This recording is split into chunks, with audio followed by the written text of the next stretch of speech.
All right, here we are. Welcome back, everybody, to another amazing episode of the DPT to CEO podcast interview series, where we are interviewing other cash-based practice owners all across the country to hear their stories and all the things that they have encountered along the journey. If you're new here, my name is Morgan, and I started the DPT to CEO program several years ago to help cash-based practice owners live their best lives, and work for themselves and work with patients in a way that feels true and aligned to them. And if you are somebody out there who is looking for help with any of that, please check out the links in the description below. And we would love to work with you and help you out. Today, we have a very special guest. I'm so excited to share our special guest with you and have him share his story. So let's jump right into it. Welcome to the podcast, Dennis. Thank you so much, Morgan. Glad to be here. Yay! So Dennis and I met, we're just talking about it, coming up on like 3/4 of a year to a year ago. And he was just getting started in his practice. And we have crossed so many bridges since we first met, and he has come such a long way.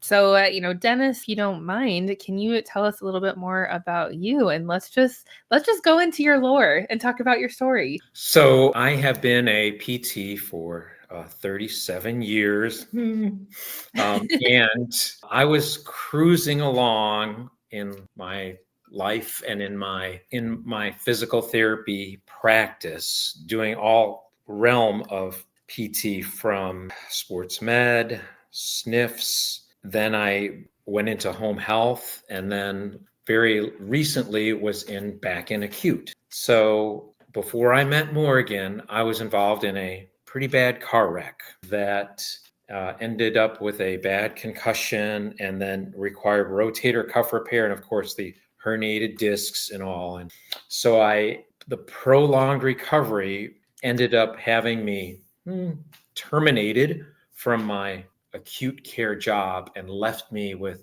what am I going to do now? But as I said, I'd just been coasting along on cruise control and not really knowing what I wanted to do and not truly finding joy and happiness in what I was doing as an acute care therapist.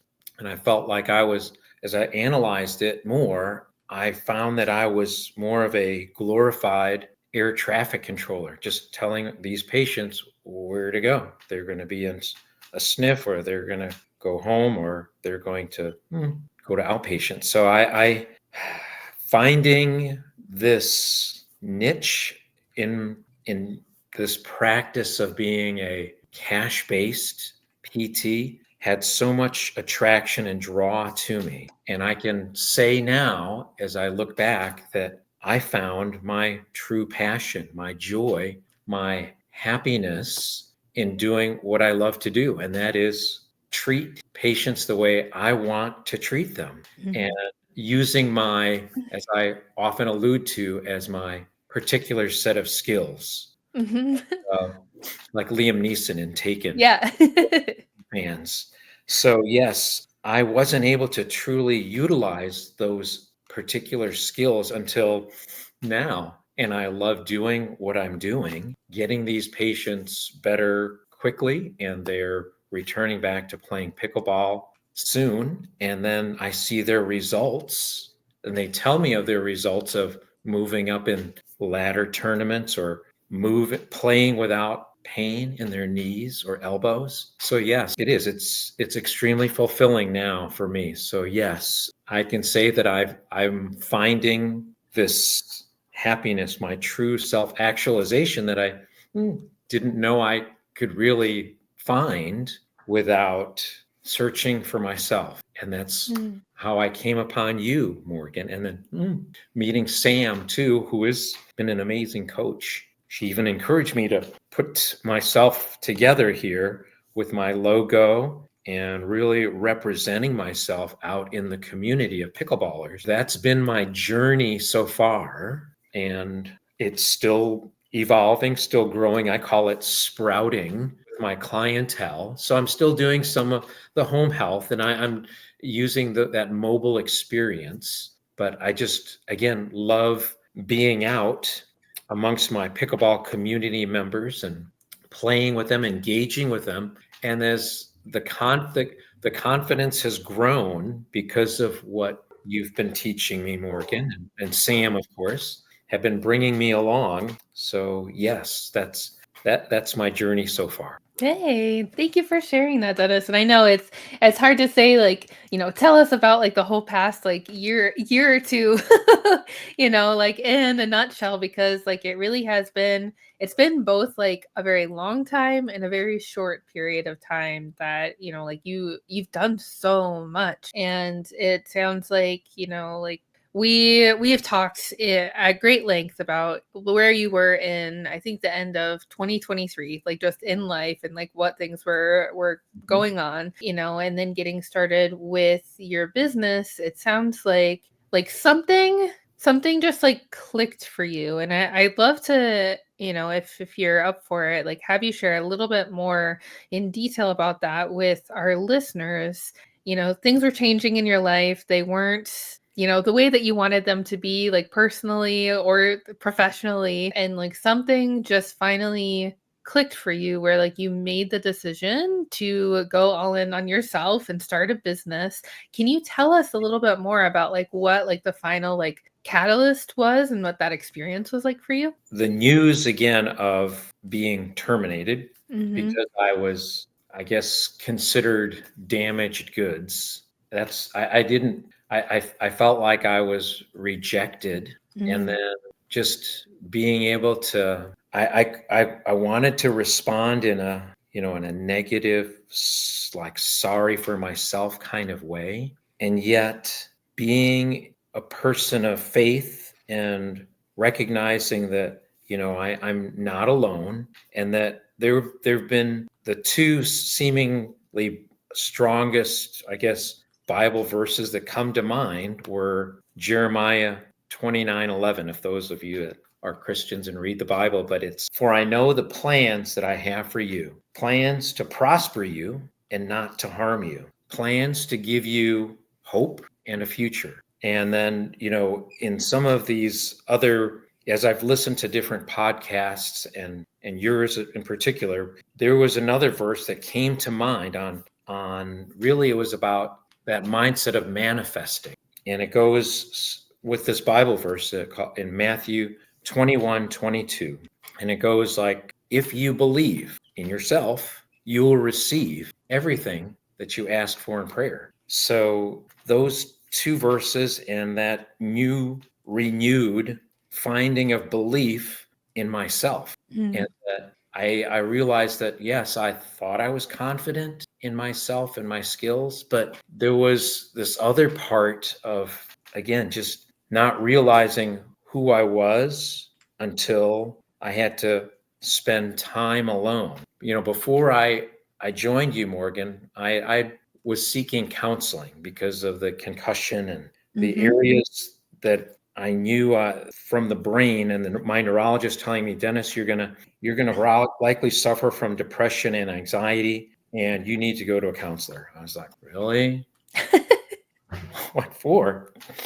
But she put me on to really learning about myself and finding myself. She asked me to go away. Like she said, can you go to the mountains? I said, I have a brother up in Tennessee, so I'll go visit him. And I went to this mountaintop there in Chattanooga, and she just asked me to take a journal and just write down my thoughts. And these things came to mind. And so, yeah, there was this, I guess, the voice saying, what do you want to do? What do you want to do? He was saying, you need to be on your own. Find what makes you happy. And wow, Morgan, I am happy doing what I'm doing. So yeah, that was the turning point, you could say. Mhm.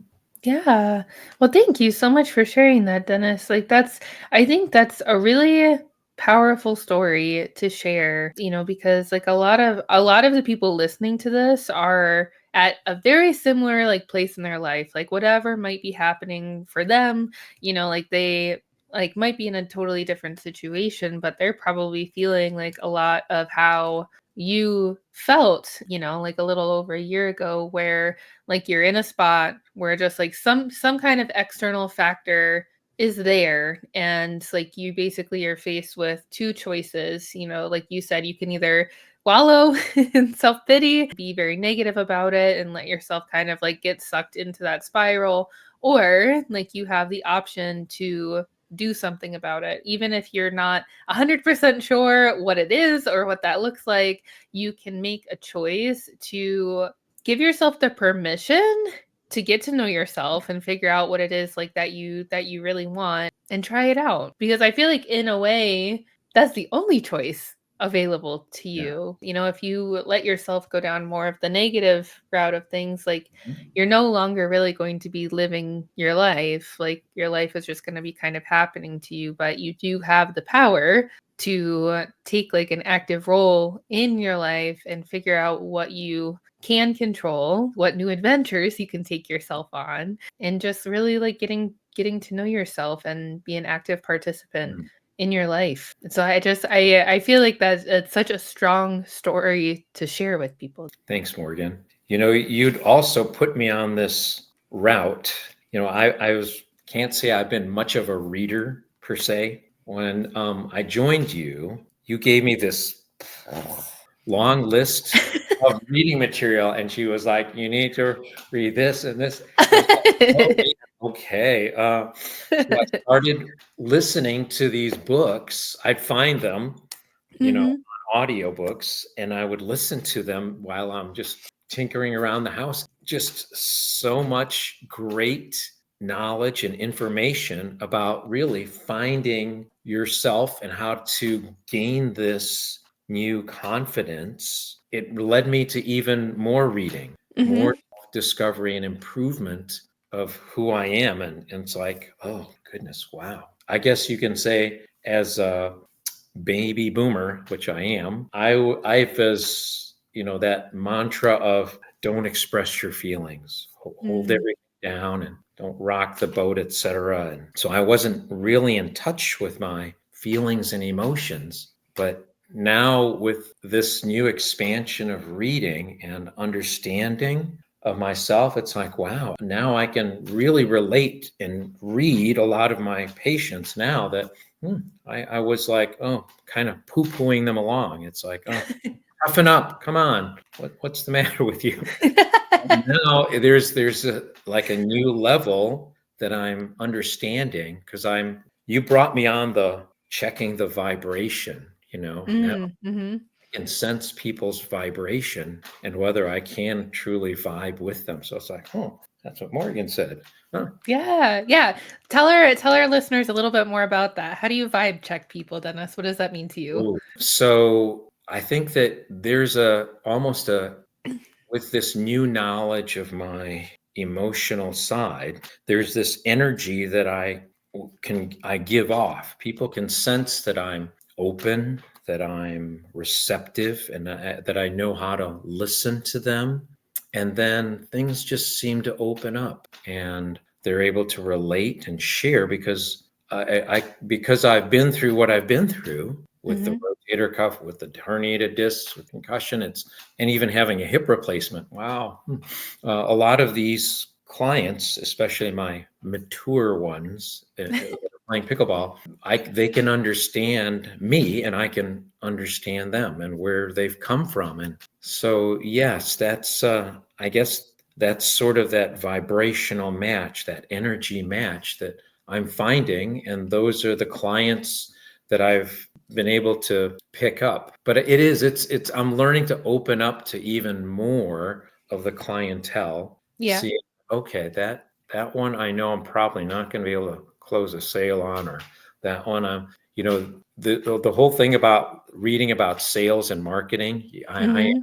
recognizing where I need to spend more time with listening, and others that, oh, I know that one's not going to sell, so I'll just Mhm. kind of move on. Mhm.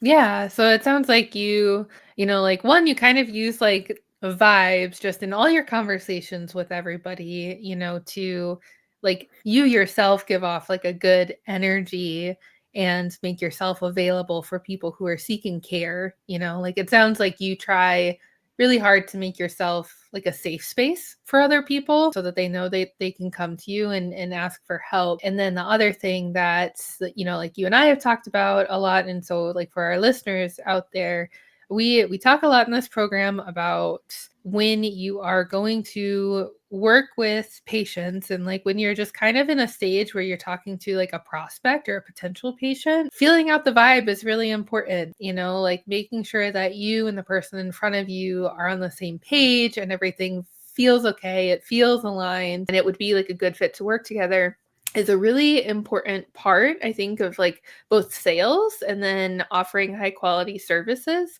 Because like if the vibe is not there, if the vibe is bad, it feels weird. It's not really going to be a good experience for you or the patient. So learning how to kind of like screen things and make sure that the vibes are good, I think is a really important skill there. My other question for you, Dennis, while we're talking about books, what have been like some of the most impactful books that you've read this past year, if you had to name like a couple? The first one, again, that you had me reading was Profit First. Mm-hmm.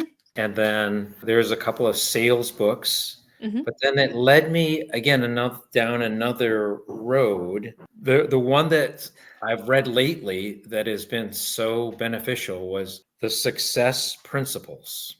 That one's Oh. by Jack Canfield. And then one that's been really, really good that I shared with Sam was called Change Your Paradigm, Change Your Life. And that one's by Bob Proctor. So yeah, those are a couple of really good books. What did you get out of each of them? Like if you had to kind of like summarize your biggest takeaways from those. It was, I think both of them focused in a lot on the mindset. Mm-hmm. And that is, again, really changing your mind and your mind, where your mind is set to truly manifest success, Mm-hmm. abundance, and coming from that positive mindset of that, yes, you are going to prosper. Yes, Mm-hmm. this is going to be a successful business. There is abundance out there for you, just waiting for you to take it. I had grown up that that old saying that money is the root of all evil. And so maybe I shouldn't be seeking this prosperity kind of thing. But no, there is so much abundance that is waiting for you. And like in this other verse, saying, yes, God wants us to prosper and to have a future of success. Yeah. Yeah.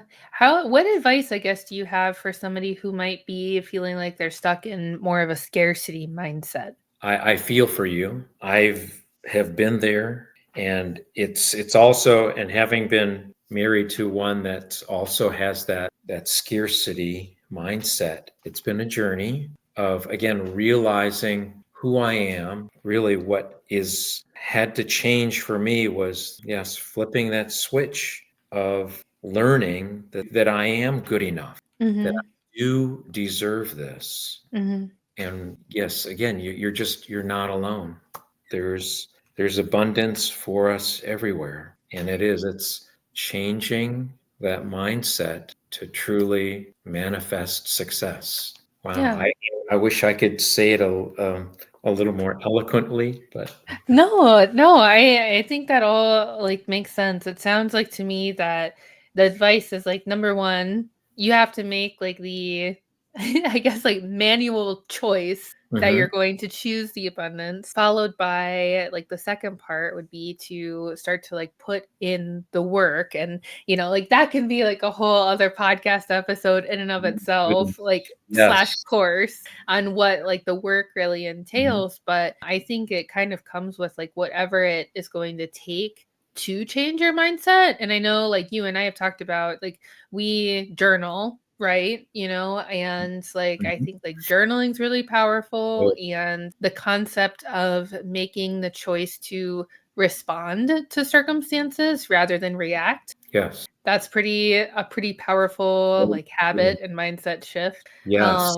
Yeah, and it also sounds like finding support, so being like around people with similar mindsets would be helpful too. Very much so. We spoke somewhat again about writing down and maybe even rehearsing. You have me rehearsing quite a bit in front of you. But anyways, but writing things down, which, I've got these whatever cue cards that I'll write down, and I'll often read them out loud, that I am good enough. I am strong. I'm a strong and powerful person. And these affirmations are very helpful when you write it out and then say it out loud. Yeah. Yes. I'm old school. I have to write it out for me to No, I love kind of that. remember it and then keep Yeah. saying it again and again, so that it does become a part of changing your paradigm to one of scarcity to one of abundance. Yeah, yeah, absolutely. It's almost like you have to start just like reprogramming yourself and like retraining your brain the same way that we can train muscles, and retrain things neuromuscularly to do like physical actions. We can retrain our brain to think differently and think more abundantly. And something that I know you wanted to touch on today as well, and I think it would be really cool to get into for our listeners, is talking about like the fear of rejection and the fear of failure, because those are things that are like really common when it comes to starting your business and just like along like the business building journey as well.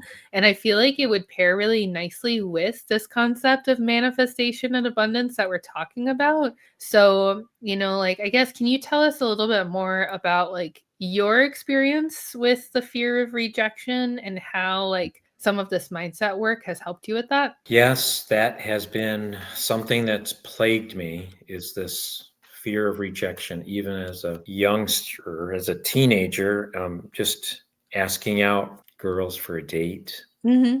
I would feel just crushed by Yeah. that fear of rejection. And so when, I'd started out in this business on my own, and I would tell people try to sell myself as a PT, I found that wasn't working too well, and that those feelings of rejection were pretty strong in me. Mm-hmm. Definitely lowered my confidence Mm-hmm. because I wasn't getting the clientele. They weren't buying into what I was selling. And Mm-hmm. one of the things that you told me, again, that I put on a business card too, it is the idea of, I don't sell. I'm not selling physical therapy. I'm Mm-hmm. selling transformations, and I'm selling results. Ah, that sounds pretty smart, Dennis. So pick that up from you, dear Morgan. I'd say that sort of again and again and again. So it became part of my rote memory, and that was my sales pitch, so to speak. Again, to get rid of, because I am good. I am good at what I'm doing, and I Mm-hmm.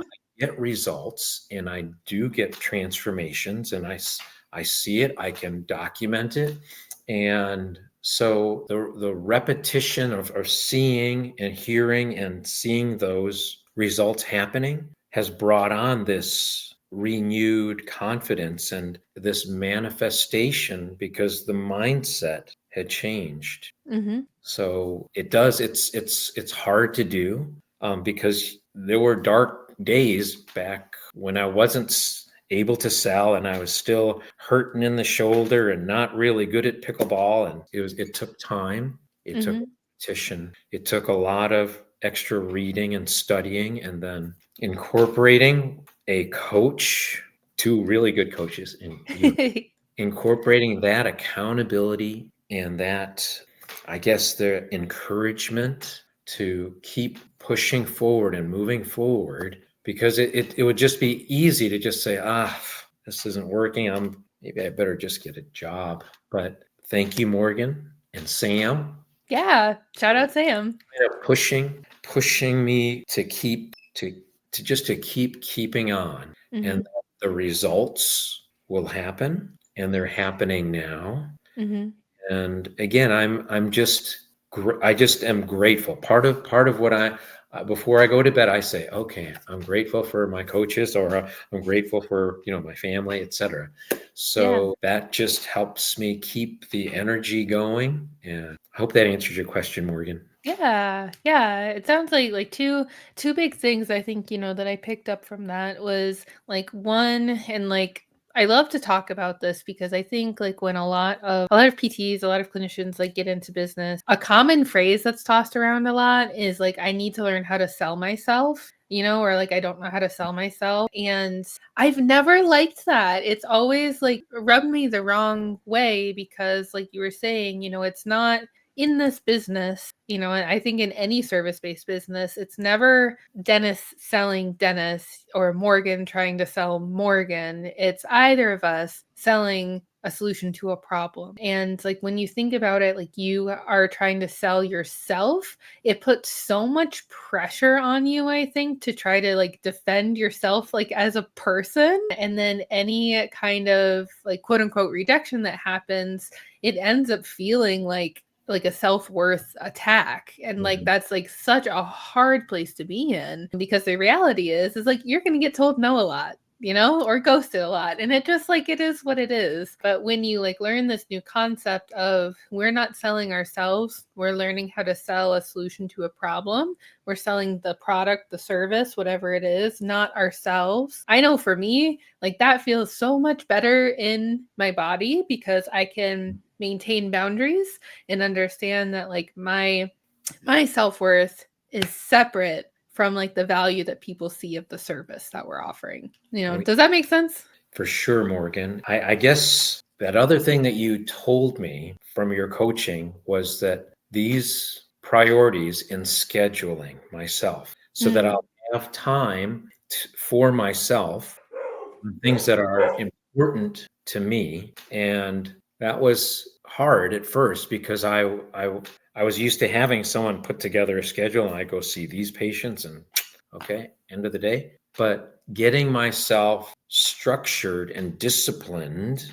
with the schedule and especially putting myself first, almost like profit first, but I put myself first. So I was like you, I started working out a little more hey, and like, okay, I think I better start putting out some reels of myself at the gym. So, yeah. but anyways, I found that the toughening of my body has also helped kind of the toughening of my mind that, hey, Mm-hmm. I can push myself to get through my workout. I can push my mind to get through some of these sales and marketing tasks that I need to get done and some of the Mm-hmm. I see why you put working out as one of your priorities. So I mean, if it weren't for my accident and putting together all this business, I wouldn't have really put myself first and put the importance of my schedule in Mm-hmm. prioritizing me and my you would ask. I remember the first time you asked me, Dennis, what do you want? I was like, yeah, I don't even know what I want, but now I do.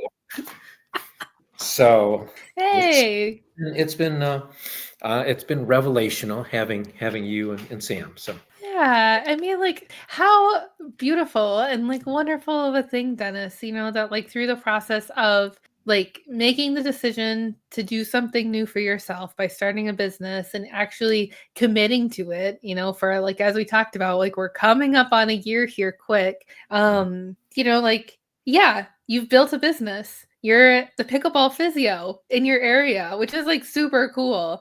But, like even more than that, like you've created a whole new life for yourself.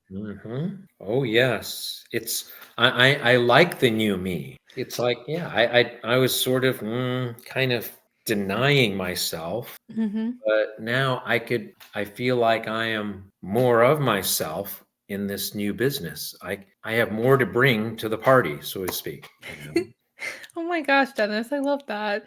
I hope I don't cry, but like that's like such a cool thing. How amazing to like give yourself like a wonderful, amazing life that makes you happy and like you Sure. made it yourself. At age 60, I like this discovery that hey, I like me. It's pretty cool. That is really cool. Oh my gosh. And like that's honestly like that's one of my favorite things about, like starting a business and like helping other people with businesses is it's the greatest self-development experiment and journey that you could ever do for yourself. Mm. Like you grow so much because of it. And like, yeah, we want like a successful business, but Mhm. like how cool to like give yourself the opportunity to transform as a person too. Oh, And it also sounded like, as you were talking about like going to the gym, like you've worked really hard to learn how to discipline yourself with like certain habits on a regular basis, and that kind of discipline has translated to having like stronger mental muscles across mhm. all things in the business, which is really cool. And like having the accountability of working with coaches, like what I was picturing in my mind is it sounds like you've kind of had this experience now working with us where as we have gone through all the things, like you've stumbled, you've fallen, we've like made some mistakes. Like both Sam and I have made tons of mistakes too, and like as you're like making mistakes and learning and trying stuff and you're stumbling and you're falling, both me and Sam are there to like, offer you a hand and pick you up and be like, we have to go again, Dennis. We have to keep going. Mhm. And it sounds like having that support has been really helpful. Immensely, tremendously. Yes. So worthwhile. Yeah, well, I'm glad. And as we are coming to the end of our episode today, I have, a few more questions for you. Like we talked about before, I want you to pass on all of the sage wisdom that you have now running this business with people who are just getting started. Mhm. So, I guess like for somebody out there who's listening and say they're working in a regular staff therapy job and it's just not checking all their boxes. Maybe they're not miserable, but it's not really the person that they want to be anymore. They want to take the next chapter and they're thinking about starting their own practice. What advice do you have for that person? Have them ask the question, what is it that makes you truly happy, truly brings you joy? And it isn't what other people may think of you, but it's got to come from within. Mm-hmm. It's that asking of the question. You almost have to isolate yourself Mm-hmm. and not have any other input from social media or from even family that Mm-hmm. are telling you what you should be doing. But that Mm-hmm. decision has to truly come from here, your heart, Mm-hmm. your head, and then to not fear. It just step out in faith and in believing in yourself that you are good enough and that you are going to be successful, and to seek good counsel. Mm-hmm. I hope that answers your question, Morgan. I Yeah, absolutely.